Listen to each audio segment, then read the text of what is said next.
प्यारे विद्यार्थियों, मैं रावत सर और मैं आपके सामने इलेक्ट्रिक करंट का एक और पार्ट पेश करने जा रहा हूं, जिसका नाम है प्रतिरोध ताप गुणांक।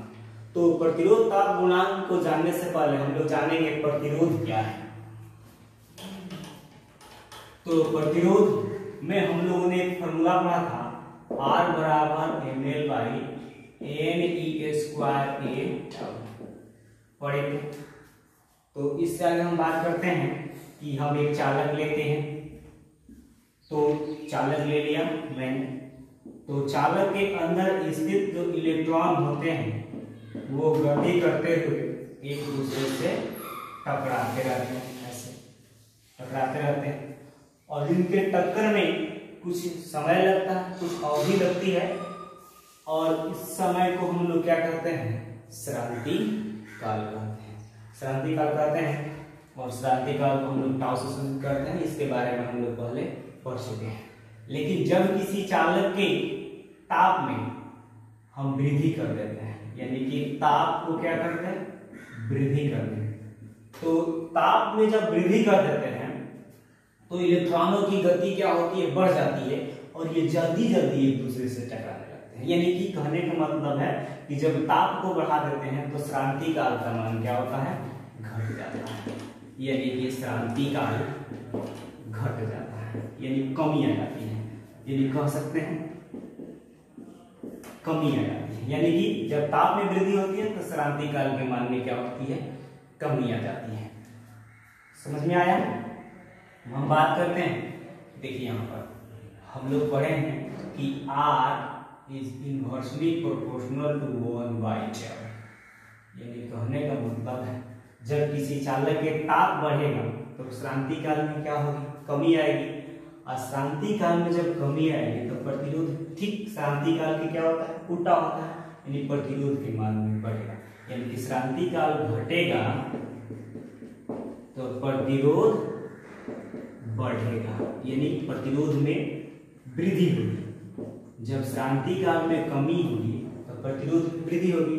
तो सीधे देखिए, जब किसी चालक के ताप को बढ़ाते हैं तो उसके प्रतिरोध का भी मान में क्या हो जाती है, वृद्धि हो जाती है। तो मेरा कहने का अर्थ सीधे सीधे तौर पर यह है कि जब किसी चालक के प्रतिरोध को बढ़ाते हैं या ताप को बढ़ाते हैं, तो से कोई जब किसी चालक के ताप को बढ़ाते हैं तो उसके प्रतिरोध के मान में वृद्धि हो जाती है। ये बात समझ में आई है? तो चलिए हम मेन टॉपिक पर चलते हैं, प्रतिरोध ताप गुणांक। तो प्रतिरोध ताप गुणांक में देखते हैं, मान लीजिए कि हम एक यहाँ पर चालक लेंगे और जिसका प्रतिरोध क्या है, R है, प्रतिरोध R है और चालक के ताप में हम क्या करते हैं, T डिग्री सेल्सियस वृद्धि कर देते हैं। तो हम लोगों ने पढ़ा कि जब किसी चालक के ताप को बढ़ा देते हैं पर तो प्रतिरोध क्या हो जाता है, बढ़ जाता है। तो प्रतिरोध बढ़कर R प्लस डेल्टा R हो जाएगा, R प्लस डेल्टा R हो जाएगा। तो हमें सीधे तौर पे यहाँ पर देखने को मिला कि जब ताप बढ़ाते हैं तो प्रतिरोध बढ़ जाता है, यानी कि ताप प्रतिरोध भी क्या होता है, समानुपाती होता है। यानी कि delta R inversely delta R समानुपाती है डेल्टा T। डेल्टा T के इसको इक्वेशन हम मान लेते हैं। फिर हमें यहाँ से एक और चीज मिला कि जब R के डेल्टा R जो है वो R के समानुपाती होता है, यानी कि हम जो लिख सकते हैं डेल्टा R समानुपाती R। इसको समीकरण हम क्या मान लेते हैं, 2। अब दोनों समीकरणों को मिलाते हैं, समीकरण 1 तथा 2 से, 1 तथा 2 से चलेंगे तो होगा हमारे पास डेल्टा R समानुपाती, चलिए R इंटू डेल्टा T हो जाएगा। अब समानुपाती हटाते हैं, जब समानुपाती हटाते हैं तो एक नियतांक लगता है, एक कांस्टेंट चिन्ह लगता है समानुपाती के जगह पर, तो हो जाएगा डेल्टा R बराबर अल्फा R डेल्टा T। यानी कि जहां अल्फा प्रतिरोध का गुणांक है, जहां अल्फा क्या है, प्रतिरोध ताप गुणांक। तो हमको क्या चाहिए? प्रतिरोध ताप गुणांक चाहिए। तो हम लिख सकते हैं अल्फा बराबर, देखिए डेल्टा आर, अभी गुना में तो कहाँ जाएगा? भाग में, आर डेल्टा टी। ये हमको प्रतिरोध ताप गुणांक का फॉर्मूला मिला। क्या मिला? प्रतिरोध ताप गुणांक का हमको फॉर्मूला मिला। तो देखिए यदि, अब हम ये मान लें, यदि किसी चालक का प्रतिरोध 1 ओम, चालक का प्रतिरोध R 1 ओम और उसमें ताप में वृद्धि 1 डिग्री और उसकी ताप 1 डिग्री सेल्सियस हो, तब अल्फा बराबर हो जाएगा डेल्टा आर। यदि किसी चालक के प्रतिरोध में वृद्धि को ही हम लोग क्या कहते हैं? प्रतिरोध ताप गुणांक कहते हैं। तो सामान्य तौर पर इसका परिभाषा बना कि किसी चालक का या किसी एकांक प्रतिरोध वाले चालक का ताप में वृद्धि एकांक वृद्धि, यानी कहने का मतलब है किसी एकांक प्रतिरोध वाले चालक के ताप में एकांक वृद्धि कर दे तो उसके प्रतिरोध में जो वृद्धि होती है वही प्रतिरोध ताप गुणांक कहलाती है। तो परिभाषा लिख लेते हैं प्रतिरोध ताप गुणांक। एकांक प्रतिरोध वाले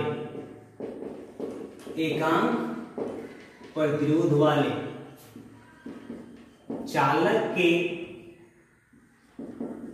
के ताप में एकांक वृद्धि करने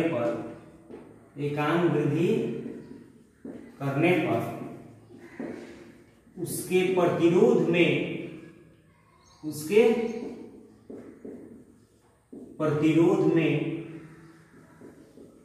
होने वाली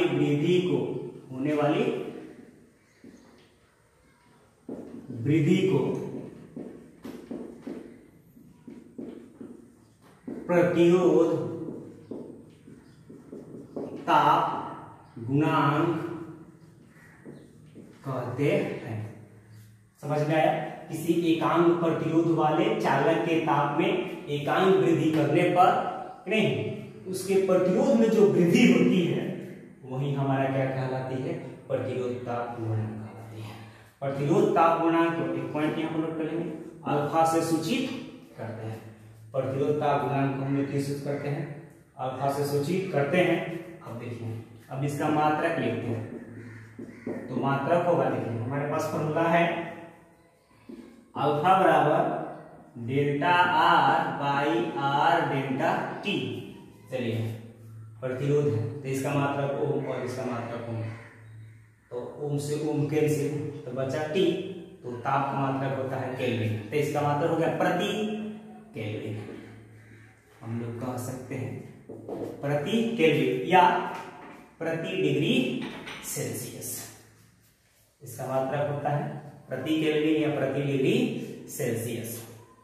अब इसका हम बीमा देखते हैं, तो बीमा होता है थीटा माइनस 1, इसका बीमा होता है थीटा माइनस 1। अब हम एक और बात करते हैं नोट में, देखिए सभी चालकों के लिए प्रतिरोध ताप गुणांक का मान 1/273 प्रति डिग्री सेल्सियस होता है। तो यहाँ पर हम लोग लिख सकते हैं सभी धातुओं के लिए प्रतिरोध ताप गुणांक का मान 1/273 प्रति डिग्री सेल्सियस होता है। समझ में आ गया? तो इतनी बात यदि मेरी समझ में आई हो तो इसको स्क्रीनशॉट ले सकते हैं, तब तक मैं इसके आगे फिर बताता हूं।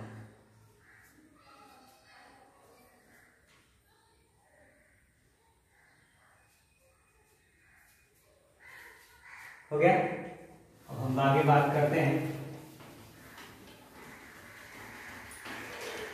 नोट में।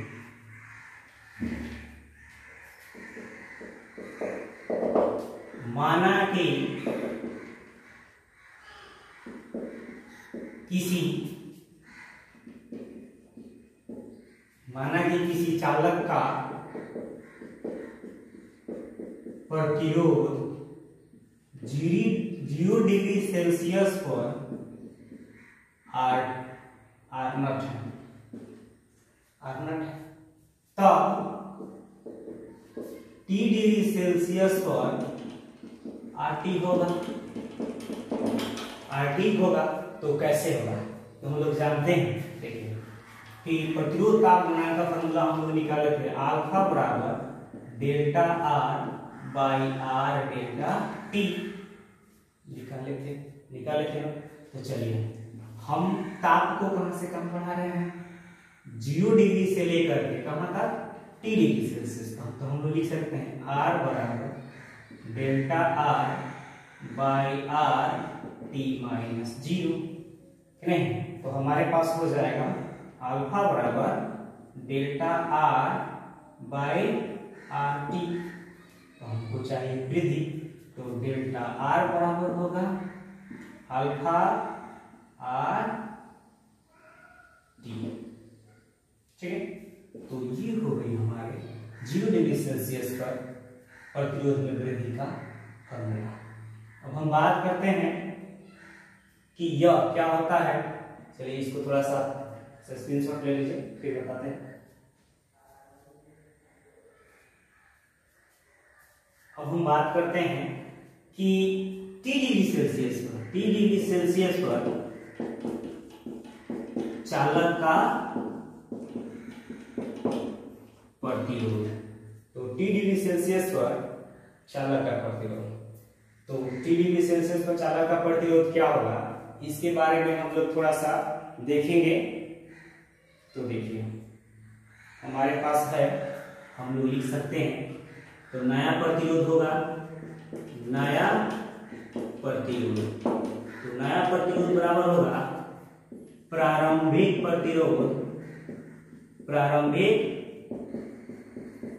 प्रतिरोध आप प्लस क्या होगा? वृद्धि। प्रारंभिक प्रतिरोध प्लस क्या होगा? वृद्धि।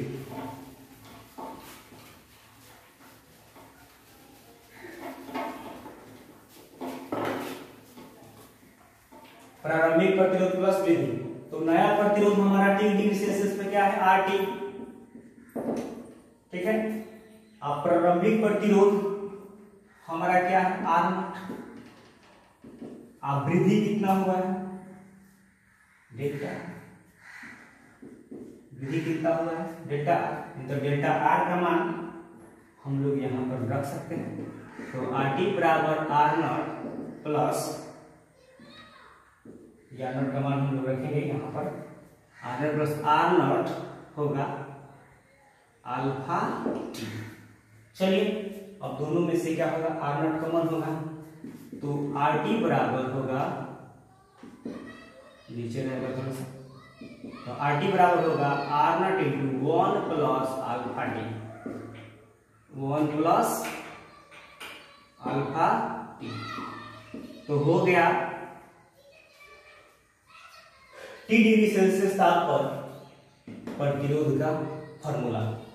यदि हम मान लें इससे एक और न्यूमेरिकल, इससे और हम फॉर्मूला बना सकते हैं। यदि हम बात करें T1 डिग्री सेल्सियस ताप पर प्रतिरोध, तो T1 डिग्री सेल्सियस ताप पर प्रतिरोध हमारा हो जाएगा, जब RT डिग्री सेल्सियस था तो ये था, तो R1 बराबर R0 into 1 plus alpha T1। इसको समीकरण 1 मान लेंगे कि नहीं। फिर हम यदि हम कहें, यदि T2 डिग्री सेल्सियस पर ताप पर, चलिए T2 डिग्री सेल्सियस ताप पर प्रतिरोध, तो प्रतिरोध क्या होगा यहाँ पर? R2। तो R2 बराबर हो जाएगा R0 into 1 plus alpha T2, क्योंकि T2 डिग्री सेल्सियस ताप पर है। इसको समीकरण हम मान लेते हैं 2। अब इसको हटाते हैं, देखिए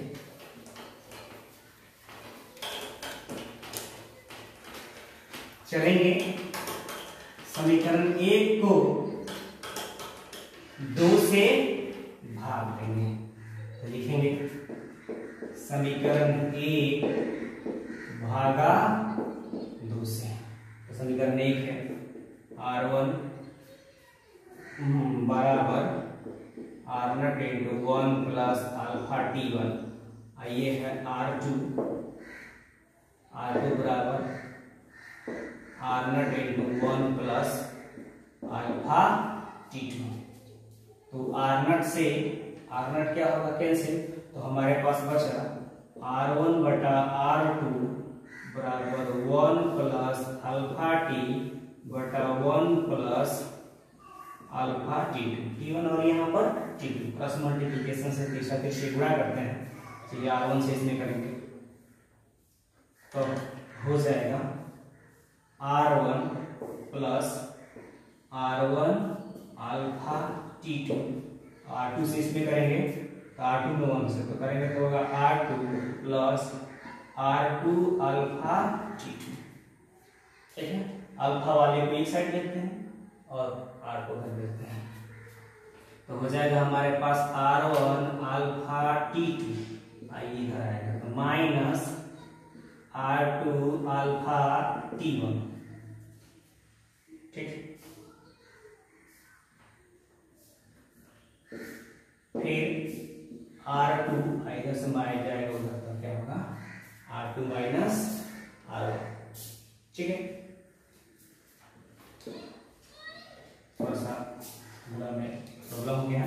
अब हम बात करते हैं, हमको चाहिए यहाँ से क्या अल्फा, तो अल्फा इंटू हो जाएगा R1 T1 minus R2 T2 बराबर R2 माइनस R1।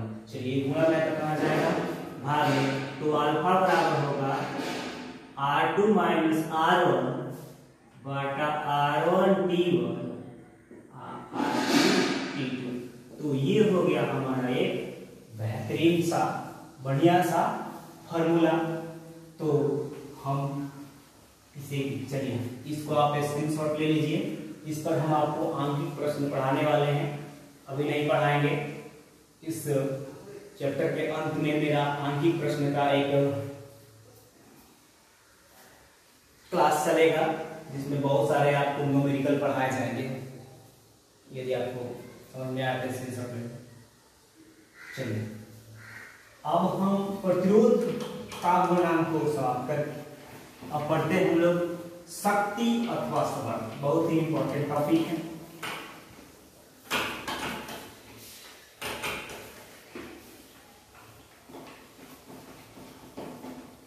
शक्ति अथवा समर्थ क्या है,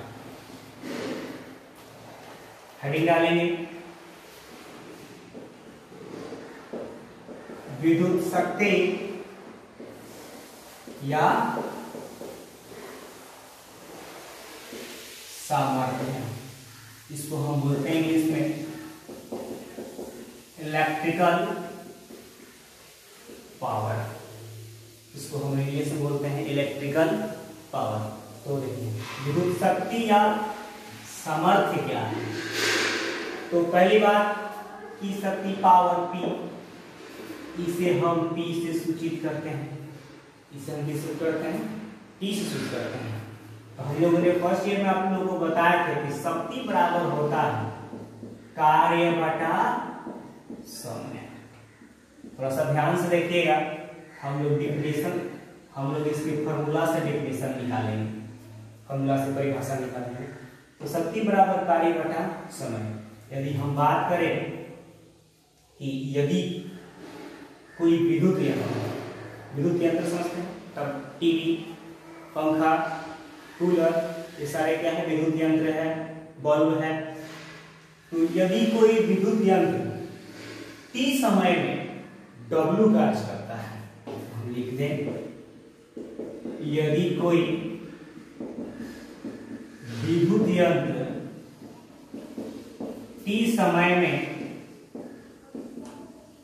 W कार्य करता है तो विद्युत शक्ति P बराबर होगा W बाई T बराबर होगा W बाई T। यदि t बराबर हम लोग 1 सेकेंड मान लें, t बराबर क्या मान लें 1 सेकेंड, तो p बराबर क्या होगा w, t बराबर क्या होगा w, यानी कि हम लोग कह सकते हैं कि किसी विद्युत यंत्र द्वारा 1 सेकेंड में किए गए कार्य को विद्युत शक्ति कहते हैं। किसी विद्युत यंत्र द्वारा 1 सेकेंड में किए गए कार्य को विद्युत शक्ति कहते हैं, या कार्य करने की दर को विद्युत शक्ति कहते हैं। कार्य करने की दर को विद्युत शक्ति कहते हैं, इसे P से सूचित करते हैं। तो इसका परिभाषा लिख दूं, किसी विद्युत यंत्र द्वारा किसी विद्युत यंत्र द्वारा एकांक समय में, किसी विद्युत यंत्र द्वारा एकांक समय में किए गए कार्य को विद्युत शक्ति कहते हैं। विद्युत शक्ति कहते हैं। किसी विद्युत यंत्र द्वारा किसी विद्युत परिपथ में एकांक समय में किए गए कार्य को हम लोग क्या कहते हैं विद्युत शक्ति कहते हैं। ठीक है, विद्युत शक्ति को हम लोग P से सूचित करते हैं, और यह एक अदिश राशि है। कैसी राशि है? अदिश राशि है। अब बात करते हैं विद्युत शक्ति की बीमा के बारे में। चलिए तो यहां तक लिखिए। अब हम बात करते हैं बीमा, विद्युत शक्ति की बीमा। तो अभी हमारे पास है P बराबर W/T। P बराबर क्या W/T? P कार्य, तो कार्य के बीमा होता है m/L² t के पावर -2, और समय का t होता है। चलिए यहाँ पर रख देते हैं, इसका बीमा निकालेंगे तो हो जाएगा m/L² t के पावर -2, और समय t का क्या होगा t। चलिए नीचे से ऊपर जाएगा, प्लस में है तो कहाँ होगा माइनस में, तो हमारे पास होगा m/L² t के पावर -3। तो ये हो गई विद्युत शक्ति की बीमा। चलिए समझ में आया तो स्क्रीनशॉट ले लीजिए। अब हम बात करते हैं, इसको हटा, विद्युत शक्ति का मात्रक। तो विद्युत शक्ति का मात्रक देखते हैं। तो देखो हम लोग जानते हैं कि शक्ति बराबर यानी P बराबर होता है W/T। चलिए तो कार्य बटा क्या हुआ समय, तो कार्य का मात्रक होता है जूल और समय का सेकेंड। तो इसका मात्रक होगा जूल प्रति सेकेंड, और जूल प्रति सेकेंड को हम लोग वाट कहते हैं। यानी इसका दो मात्रक है, एम्पियर्स प्रति में जूल प्रति सेकेंड और वाट। अब हम बात करते हैं सीजीएस प्रति में। तो सीजीएस में प्रति में इसका मात्रक होगा अर्ग प्रति सेकेंड, और प्रति सेकेंड। और इसका एक अन्य भी मात्रक होता है हॉर्स पावर HP, जिसको हम अश्व शक्ति कहते हैं। अश्व शक्ति 1 हॉर्स पावर बराबर होता है 746 वाट। 746 वाट यानी कि 1 HP बराबर होता है 746, यानी 1 अश्व शक्ति बराबर होता है 746 वाट। यानी कि जितने भी मशीन होते हैं, जैसे कि पहले मशीन आती थी 8 हर्ट्ज 10 हर्ट्ज, तो उन लोगों की शक्ति जो होती है हॉर्स पावर में होती है। समझ में आ गया? तो इसको आप लोग नोट करेंगे। फिर हम इसके आगे बढ़ते हैं।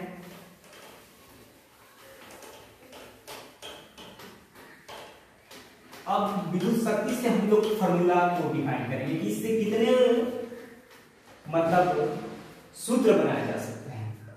तो P बराबर होता है W/T।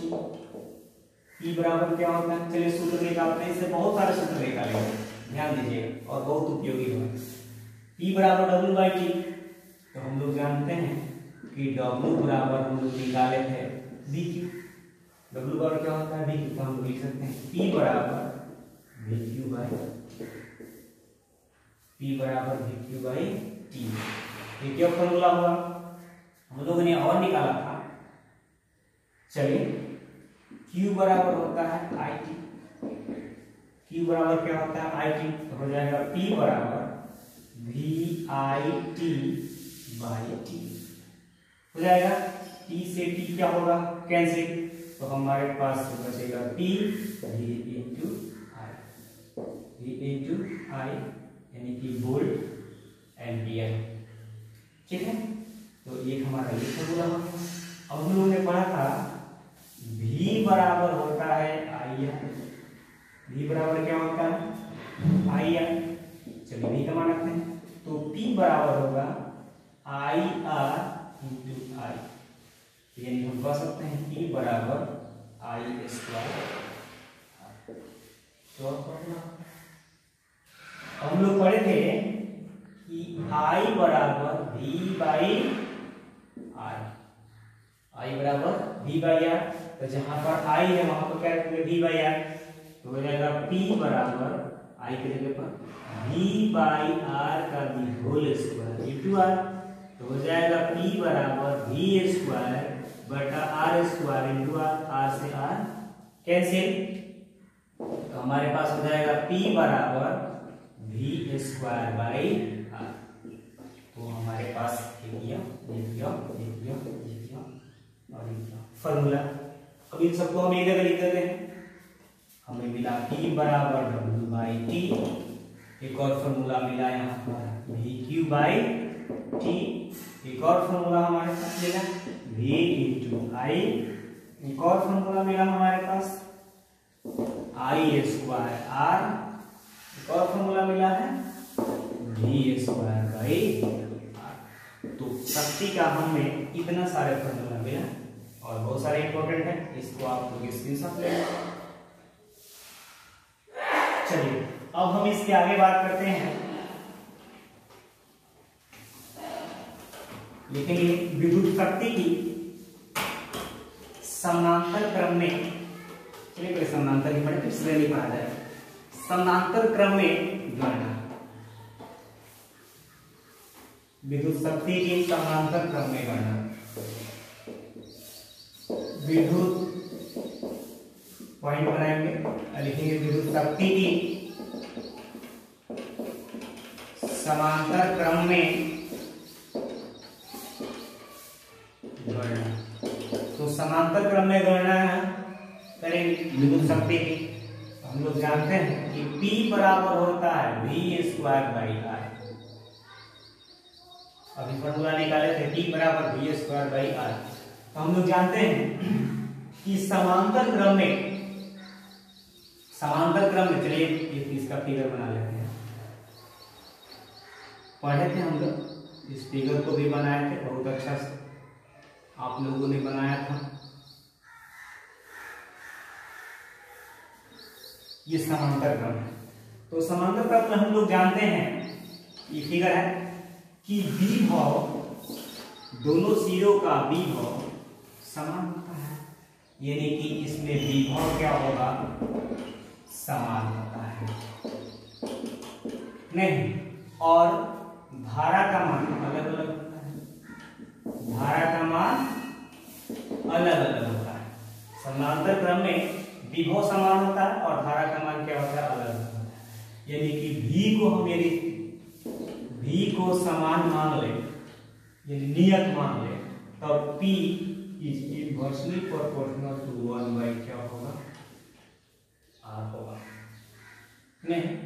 यानी कहने का मतलब है सीधे तौर पर कि P उसके प्रतिरोध का क्या होगा उल्टा होगा समानांतर क्रम में।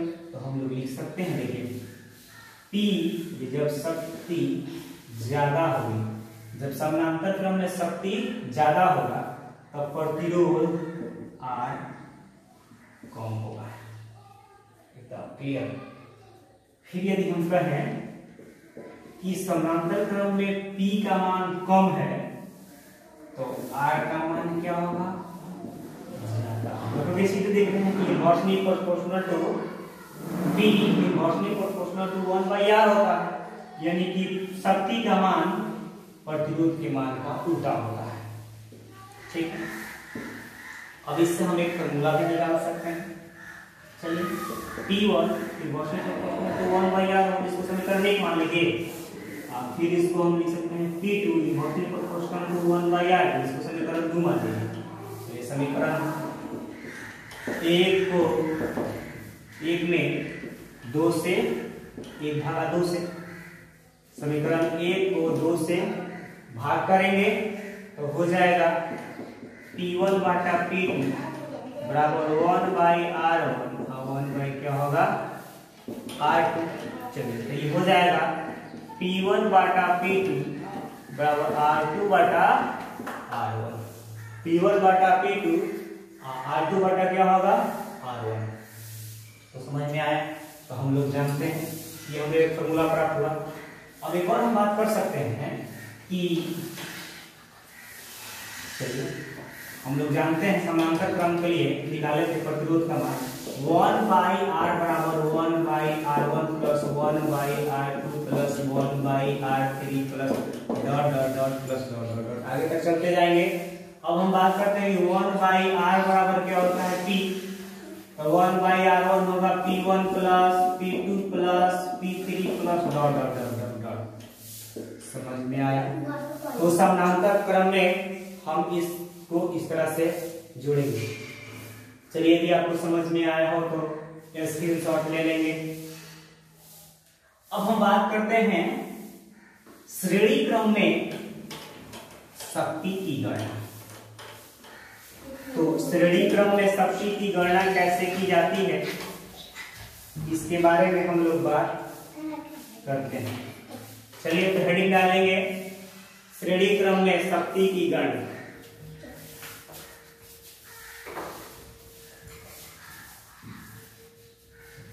श्रेणी क्रम में शक्ति की गणना हम लोग लिखते हैं यहाँ पर श्रेणी क्रम में पॉइंट बना लेंगे शक्ति की गणना। श्रेणी क्रम में शक्ति की गणना। तो श्रेणी क्रम में शक्ति की गणना तो देखिए तो हम लोग जानते हैं कि P बराबर I स्क्वायर R। P बराबर क्या होता है I स्क्वायर R। तो श्रेणी क्रम में हम लोग जानते हैं कि प्रतिरोधों को एक के बाद एक लाइन में जोड़ देते हैं तो इसमें समान होती है। I धारा क्या होती है समान होती है, लेकिन विभव अलग अलग होता है। श्रेणी क्रम में धारा का मान समान होती है और विभव क्या होता है अलग अलग होता है। यदि I को कांस्टेंट मान ले यानी नियत मान ले तो P समानुपाती क्या हो जाएगा P समानुपाती R। यानी कहने का मतलब है कि श्रेणी क्रम में यदि P ज्यादा होगा तो R का मान भी ज्यादा होगा, यानी कि P बढ़ेगा तो R भी बढ़ेगा। लेकिन यही समांतर क्रम में उल्टा था। यदि अब बात करें कि यदि श्रेणी क्रम में P का मान घटेगा यानी P कम होगा तो R भी कम होगा। ठीक है, अब इसके बाद हम आगे बात करते हैं। चलिए इसका फॉर्मूला बनाते हैं। P1 is proportional to R इसको सॉल्व आप P2 क्वेश्चन 2। चलिए 1 में 2 से भाग देंगे तो लिखेंगे समीकरण 1 भागा 2 से तो हो जाएगा P1 बाटा P2 R1 बाटा R2। समझ में आया। अब हम बात करते हैं इस श्रेणी क्रम के फॉर्मूला R बराबर R1 plus R2 plus R3 plus dot dot तो हो जाएगा P भी देख लीजिए RP तो P1 plus P2 plus P3 plus dot dot. चलिए नोट कर लेंगे, इसको स्क्रीनशॉट ले लीजिए, फिर इसके बाद मैं बताता हूँ।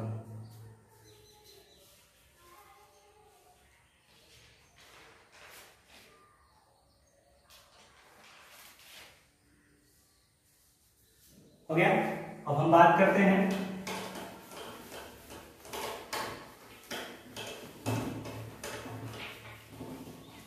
हेडिंग डालेंगे किलोवाट घंटा।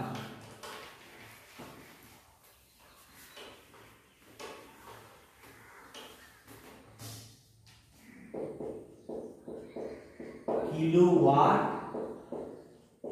घंटा, देखिए किलोवाट घंटा क्या है, इसको हम लोग kWh भी कहते हैं, kWh या यूनिट भी कहते हैं। ठीक है, तो देखिए किलोवाट घंटा जो होता है ऊर्जा मापने का एक व्यवसायिक मात्रक है कि नहीं। इसका उपयोग बड़े बड़े कंपनियों, नहीं ये ऊर्जा का बहुत बड़ा मात्रक होता है, इसका उपयोग बड़े बड़े कंपनियों, घरों आदि में किया जाता है। तो हम लोग लिख सकते हैं कि किलोवाट घंटा, किलोवाट घंटा वैद्युत ऊर्जा का व्यवसायिक एवं एक बहुत बड़ा मात्रक है, एक बड़ा मात्रक है। इसका उपयोग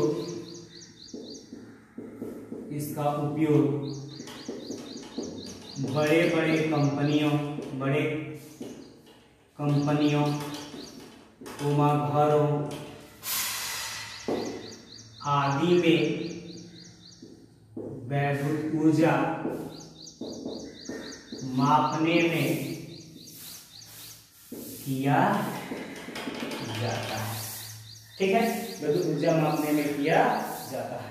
इसका एक अन्य मात्रक, चलिए इसका एक मात्रक BTU, इसको KWH से सूचित करते हैं या इसको BTU से सूचित करते हैं, बोर्ड ऑफ ट्रेड यूनिट। इसका फुल फॉर्म होता है बोर्ड ऑफ ट्रेड यूनिट, यानी या इसको हम लोग सिंपल में यूनिट कहते हैं। सिंपल में क्या करते हैं, इसको हम लोग यूनिट कहते हैं। जब इसका सूत्र थोड़ा सा हम फाइंड करते हैं, यदि मान लीजिए कि t सेकेंड में किया गया कार्य क्या हो, W हो, यदि t सेकेंड में किया गया कार्य W हो, तब हम लोग पढ़ेंगे W बराबर VIT। W बराबर VIT। अब VI क्या है, वाट इंटू सेकेंड, तो हो जाएगा वाट सेकेंड। वाट सेकेंड भी कह सकते हैं।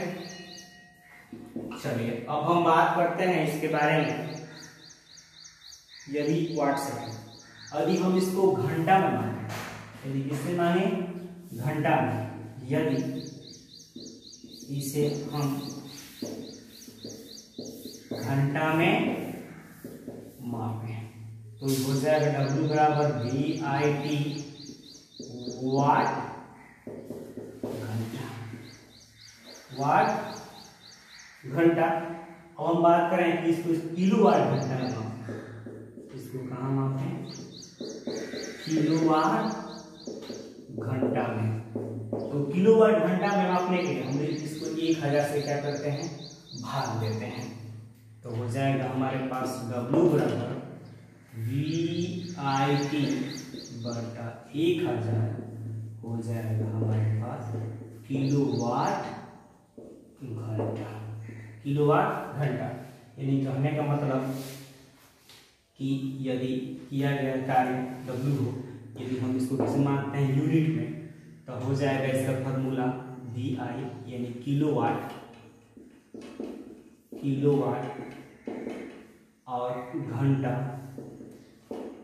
बटा 1000। तो यूनिट निकालने का यह हमारे पास एक फॉर्मूला मिला, किलोवाट गुने घंटा बटा 1000। समझ में आया? तो हम बात करते हैं वाट गुने घंटा बटा 1000। तो वाट गुने घंटा बटा 1000 होता है। अब हम बात करते हैं कि इसका न्यूमेरिकल, एक छोटा सा न्यूमेरिकल देखते हैं। यदि कोई कहे कि हम 100 वाट का बल्ब, एक आदमी जो है 100 वाट का बल्ब एक दिन 10 घंटा जलाता है। कितना जलाता है?